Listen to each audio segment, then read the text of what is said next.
Today is going to be a great conversation. We're thankful you're joining us in replay mode, but we're going to be talking about search engines and where people are starting to do their searches these days. So we're going to have a fantastic conversation.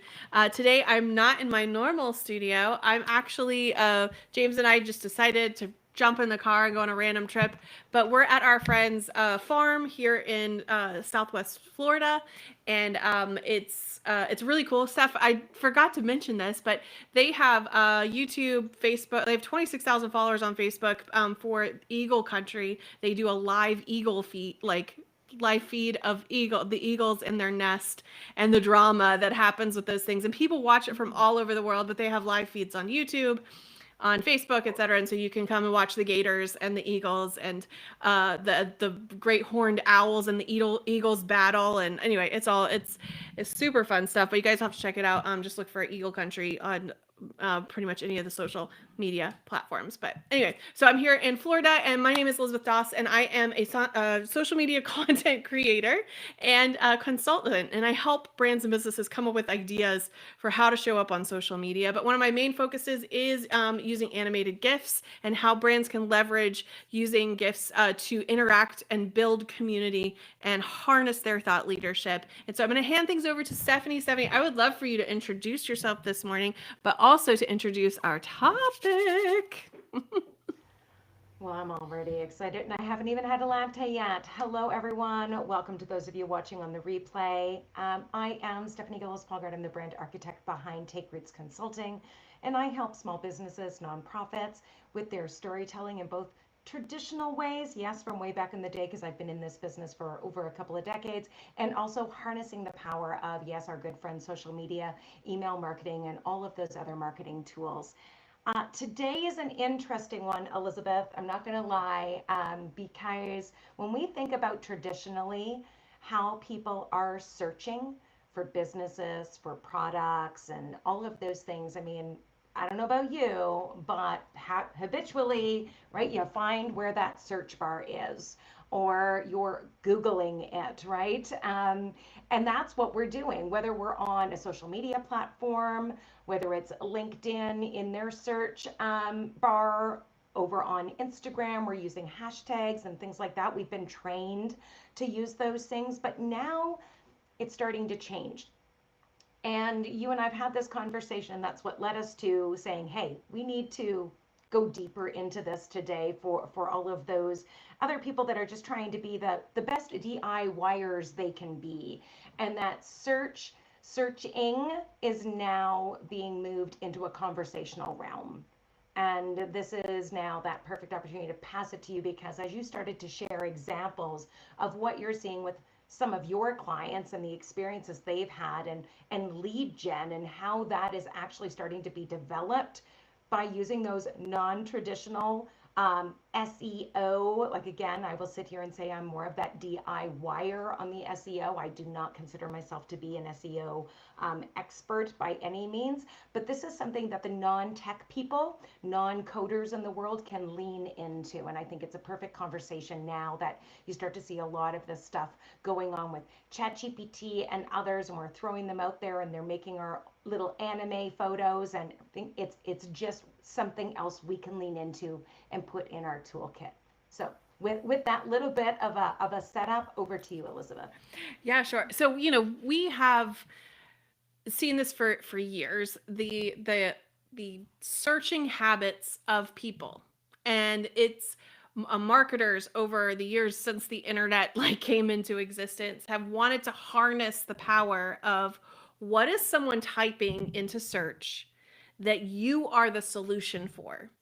And so, and linking those two things together, because you may sell an awesome product that can scrub the windows clean, but if you're just talking about what that product is, the chemical makeup, those sort of things, you may never be found by the people who are window washers, who are typing in, how can I get this sticky thing off my window? How can I?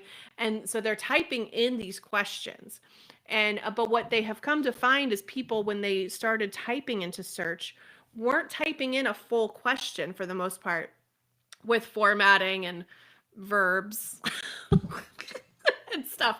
They were typing in these phrases. Like, do you think about it when you're typing in, like, searching for something? If I'm looking for funny videos, I may type in funny video and then I'll say cats. Like, and who thinks that way? Who says out loud, walks up to the counter and says funny videos, cats? Like, you know, and that, you think about how you go to Joking. order, where you walk up to the counter and you're like, burger, cheese, no onion. I mean, you think about it, that's how we order.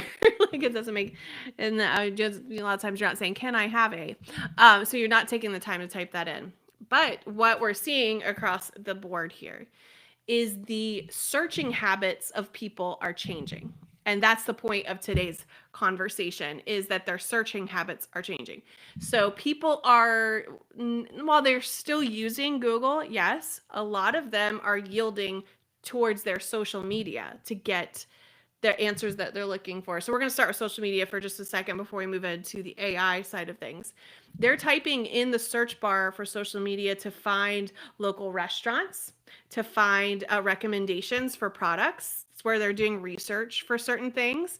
They may be typing in, so let's say they type in dry skin and give their ethnicity or even where they live in the world, because Stephanie, it's funny today, because I took a shower here in Florida and their water is so soft. It takes 3 years to get the soap and the shampoo like out of your hair. Like, it's exhausting. I'm like, good Lord, like, I'm gonna be here forever.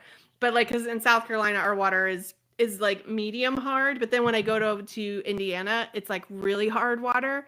And anyway, but something I might type in to search is best I have dry skin in Florida, whatever. And so you're typing in this problem that you're having, but they're not doing it in Google anymore. They're doing it in TikTok because they want to see the influencer that has the answer, that lives also in Florida, that uses a certain product and is going to recommend that they use this type of lotion or that they use this certain process.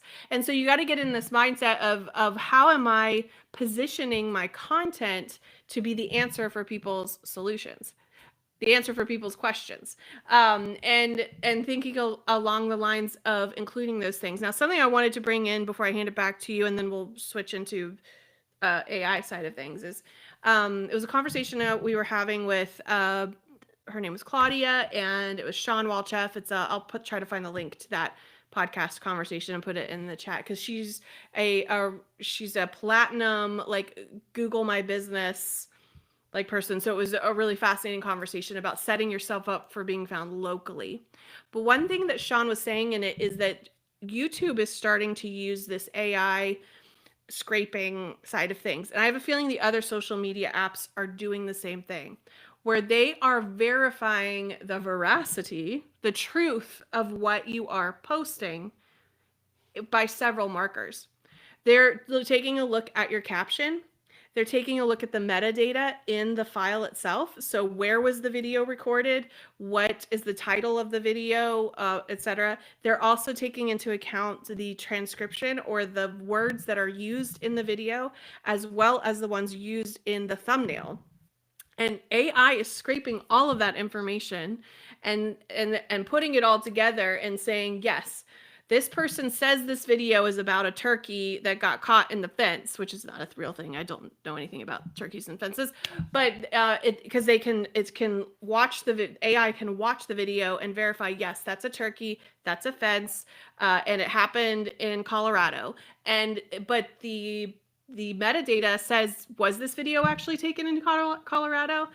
It does the description talk about Colorado and turkeys and fences, and so it's what Sean was trying to say is that YouTube, for the algorithm, is taking into account whether or not people are lying or keyword stuffing in the things, and it doesn't match up. So you get kind of docked if it's not, if you're, because we've talked about this, Stephanie, that cover photos are a promise.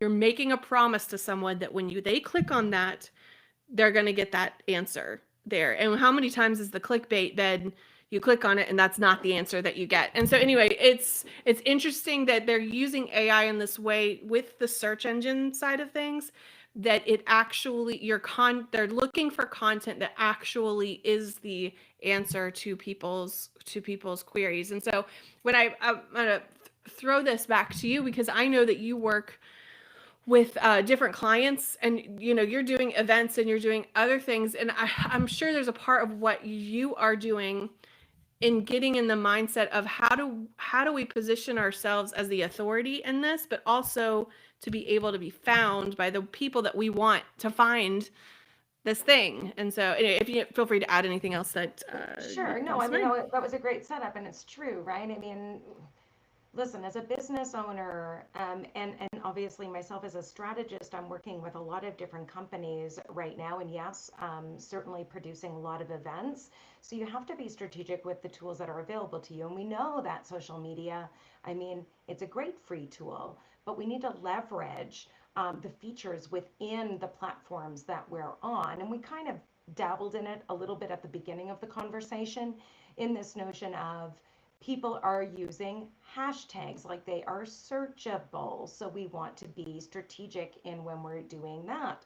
But also, Elizabeth, you and I have said this time and time again, using the location feature, again, on Instagram, if you're, whether it's a feed post, whether it's a story, whether it's a reel, go ahead and take that, literally 5 seconds to click and add the location a feature, because as you're talking about the searchability with AI going through and scraping, don't think for a second they're not pulling that, and they can. That's why the feature is there, to make it more searchable.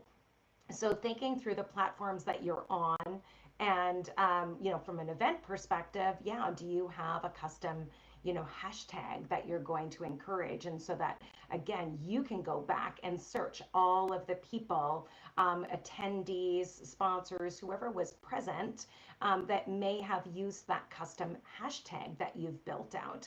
And then of course, just that regular tagging feature again allows us to be found on other, like, Stephanie, coffee shop, tag. Oh, look, they've shared it out. Like, so then again, it's another audience. It's still reaching more. So that searchability extends that reach on social media. Again, free tool in our toolkit. But what's happening, as you've already described, and you're going to lean into here just right away on that AI, is it's mind blowing. As you were talking, and I was taking my own notes, I had ChatGPT opened up, and I asked it a very simple question. So hopefully this, I can lob the ball to you right away and build on this. I asked for it to give me recommendations of PR and marketing agencies in Edmonton, Alberta, and could it do that? And it took a few, like, I don't know, maybe 45 seconds, and boom, psh, now it splits. It gives you a couple of different responses based on what it thinks you may want.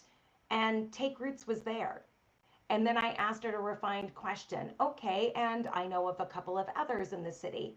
Oh, did these come up in your ranking, or were you able to find it in the search? And it gave a reason as to why in some cases they wouldn't be. And so for anyone listening on the replay that's going, am I searchable within it? This is an exercise that you can actually do and get the recommendations directly from chat to see how you can optimize for this type of thing. And now I'm going to pass it back to you, Elizabeth. Yes, that's incredible. So the example that I wanted to give for this is that a lot of people are doing their deeper research within ChatGPT, and I have a client that is a real estate agent in South Carolina, and she texted me the other day and she said, I got a lead from YouTube, but it wasn't from YouTube, it was from ChatGPT. And I was like, ooh, do tell, explain. And so she had a screenshot from the client. But what happened is he has gotten a job in our area and was doing his research about the city itself and about good neighborhoods to live in and that what the housing market's like, etc. Well, within ChatGPT, it gives him all the information that he asked for, but at the bottom of it said, if you would like a visual update of the housing market in Greenville, South Carolina, check out this video. And it pulled her YouTube video, thumbnail and all, with a little play button within ChatGPT. And this was on his mobile device. So ChatGPT offered up this content. Now, something I have been working on in her YouTube channel stuff is every video file is labeled, obviously with the title of the things that we're talking about, but I always include our city and state in it, like our location in it, and a little bit of information about her and her real estate company. I know this sounds weird, but it's in the title file itself. When I'm talking metadata, I'm saying I'm saving this file with these keywords in it. Well, then the title that we use on YouTube that shows up underneath the video, I've used the SEO. Like I'll go into ChatGPT and give it the script from the video and say, now give me a YouTube title that's SEO friendly for YouTube. Basically asking ChatGPT what is somebody typing in YouTube that this would be a great result from. So I have that. But then the thumbnail, I use it to make it organized on her page, but also uh, that I try to do a little bit more storytelling with like why you should do this or how I did this, like, and so try to make it a little bit scroll stopping so that people click on it, etc. But even in the description, we used more of those keywords and the SEO and that type stuff. So by the time ChatGPT got to this, we have indexed it in multiple ways that this is the type of content that would answer the query that this person had in ChatGPT. So it was pretty huge. So I did an experiment after that and just chose a friend of mine chose Sean again, Walchef, and I was saying, okay, I'm going to be in the Spring Valley area in California. I need to find some restaurants to eat at. And my favorite kind of food is barbecue. And so, sure enough, it pulled up Cali Barbecue, which is his restaurant there, but it also included and pulled up some YouTube shorts from 4 years ago, Stephanie, that they had done and posted. Because one thing that you need to know about ChatGPT right now is that it's not really paying attention to the time as far as when it was posted. Now, my real estate client, we had only posted that a month, like 2 weeks before, I think 2 or 3 weeks before, and it was indexing it. For Cali Barbecue, it was accessing these videos from 4 years ago. Here's a difference for you. If you're using ChatGPT and you want it to have real time, like it's pulling from current things, toggle on the search feature, because other than that, it can be pulling from way back when it's pulling some of this information. So if you're wanting it to have a real time effect, toggle on the search feature. That will make it current. Okay, what are we talking about here? Okay, traditional SEO, people are chunking their thoughts into it. The new thing that you need to start considering is making your SEO conversational. Most of the AI things that are out there have a version where you can just hit a button and you're speaking to the AI and it is speaking back to you. And so you got to think when people, like I have a friend, Jordan Silverman, he was on the show the other day. He has changed this little button. You have an action button on new iPhones that you can set to do anything that you want it to do. He has made it his Chat GPT button.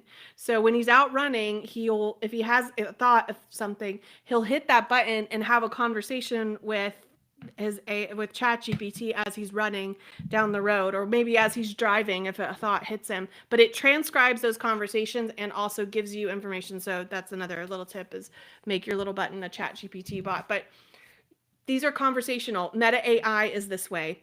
The ChatGPT has this conversation. I think Claude is the same way. Grok has a version where you could just have conversations with it. So you need to get in the mindset of if people are asking this question, how am I the answer for it? Now, Steph, I haven't really talked about this on the show, but I'm a part of a group of people. It's called Viewpoints, but it's hosted by Facebook Meta. And you can go to viewpoints.fb.com. I will double check that and before we get off the call. to say that's actually the website, but it is a place where you can sign up to be available when Facebook has a experiment that they're wanting to run within the app, and they send you your goal or your prompt for the thing, and then you have to record the research that you find, and it's targeted research because they're looking for a specific answer. So in December, I was doing one that they wanted to have screenshots of my screen time because they wanted to know what other apps am I using in addition to Facebook and Instagram, and where it fell in the whole meta line. But then this last couple of weeks, they've been asking, and so bear with me on this, but they asked us to record 100 phrases that they give, so it would pop up another phrase and I would just have to read it as it was written on the thing and hit record. They wanted my voice, an American, like regular voice, I guess English, native speaking English voice, to read these prompts into that and gather that recording. Now, these obviously were prompts that people were putting into the Meta AI. Like they had typed out, there was misspellings in it, which is funny.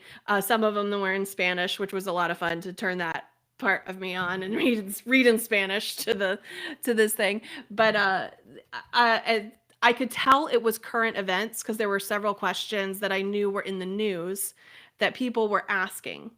And so I'm getting these 100 prompts, Steph. So that's another reason why I know that people are using this, because what's really funny is a lot of people are trying to use it, and that you can tell they're getting frustrated because I'm reading these like these texts.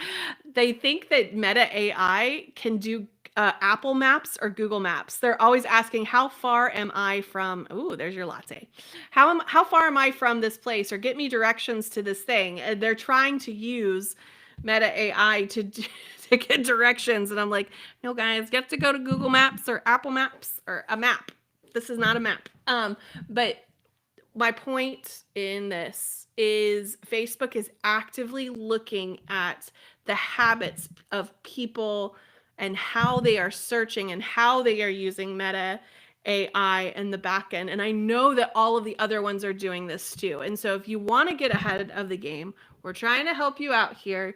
And ChatGPT will help you with this. You can go to ChatGPT and explain what your business is, what your product is, all of these things, and say, okay, can you tell me what as traditional SEO keywords would be for this, but also now give me conversational versions. And I'm going to hand it back to you, but I'm in my next go, I'm going to pull up just a really quick some examples of what I'm trying to talk about instead of just ethereal. So back to you, Steph. Well, I love this little piece of homework. You know, I'm going to guess majority of people, even if they would say that they are non-techie, they have used ChatGPT or a form of ChatGPT in the last 6 months. And in the last 2 weeks, again, another big upgrade. And so while we're prompting, to do these little bits of homework and think not necessarily about the traditional SEO and those keywords, although those are important things to keep in mind when you're working with a strategist or building out parts of your business. Of course, it is that conversational piece. And so for me, it's like, again, marketing is such a big bucket, and what are people searching for? And thinking through what those things might be for me and making sure that, oh, does it appear throughout my website? If I have a website, are those words there? And then to your point of the exercise around chat talking to me about my business and prepping all of that stuff. Well, we know a lot of us, whether you're using Canva, it now has a tool in there. If you're using some of the scheduling platforms like Hootsuite, Sprout Social, all of them, they all have these AI components in them. So start playing in those. And our good friend Richard, he reminds us to play. Play in this space and get more comfortable with it. It doesn't need to be as scary as it maybe once felt. Just like when social media first came out, everybody's like, oh, this thing isn't going to stick. How long has it been?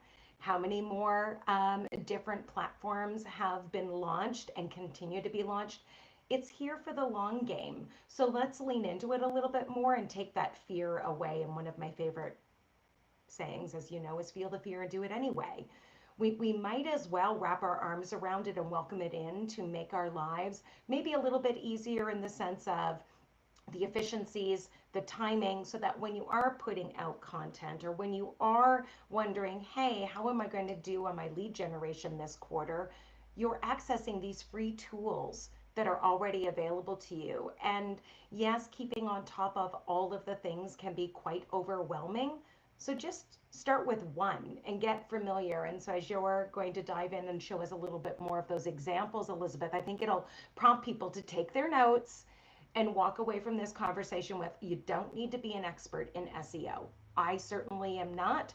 This is again for the DIYers that just want to have a better sense of, how can I show up, still be me, be searchable in a meaningful way? Back over to you.